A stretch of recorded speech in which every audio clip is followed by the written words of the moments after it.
අද කියන්න යන්නේ කියවල ඉවරනාට පස්සේ ෆිල්ම් එකක් බලුවා වගේ හැඟීමක් දැනෙන පොතක් ගැන.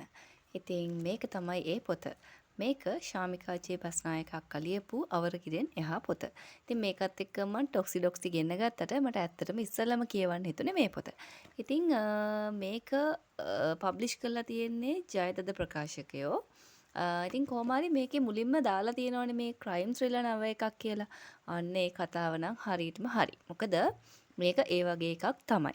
ඉතින් ඇත්තටම මේක පටන් ගන්නෙම සුයිසයිඩ් කේස් එකකින්. ඉතින් එතනින් එහාට තමයි මේ කතාව ගලාගෙන යන්නේ. ඒතර අපිට මේකේ මේන් චරිත හම්බ වෙනවා කීපයක්.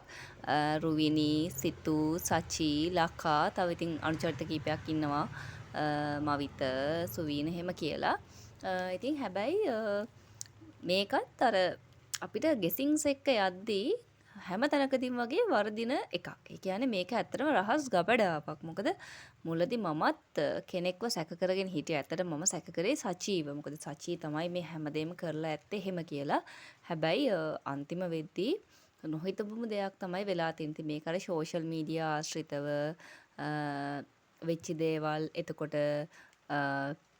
ළමා අපචාර හා සම්බන්ධව අන්න ඒ වගේ යන කේසස් ටිකක් එක තමයි යන්නේ. ඉතින් එක ගර්ල් කෙනෙක් සුයිසයිඩ් කරගන්නෙත් මේ දේ හින්දා තමයි. හැබැයි එයා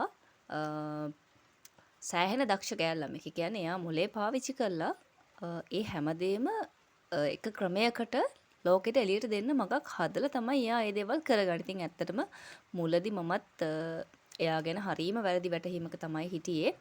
හැබැයි අවසානට යද්දි තේරෙනවා එයාව එහෙම වැරදිකාරයෙක් කරන්න බෑ අපිට. මොකද එයාත් නිර්දෝෂී මිනිස්සෙක්. ඉතින් ඔයාලා අනිවාර්යෙන් මේක කියවලා බලන්න. ඇත්තටම මේකේ ස්ටාර්ට් එකේ ඉඳන් එන්ඩ් එකට යනකොට ෆිල්ම් එකක් බැලුවා වගේ තමයි දැනෙන්නේ. ඒත් එක්කම අර මැද්දෙන් කියවලා නවත්තන්න හිතෙන්නේ නැති පොතක්. කියන්නේ මේකේ ඔක්කොම පිටු 232ක් තියෙයි. ඉතින් මම 75 පිටුවට නිකන් එකපාරක් කියවලා එතනින් එහා ටික එක හුස්මටම කියවන් ගියා. මොකද මට එන්ඩ් එක දැනගන්නකම් එච්චරට කුතුහලයක් තිබුණා. හරි ලස්සනයි. කියන්නේ මේකේ ලස්සනට භාෂාව හසුරලා තියෙනවා. ඒතකොට කතා වුණත් බෝරින් නැහැ. අර එක හුස්මට කියවගෙන යන්න හිතන විදිහට තියෙනවා. ඉතින් ඔයාලත් කියවලා බලන්න. කාලෙකින් කියවපු හරිම ලස්සන පොතක් මේක.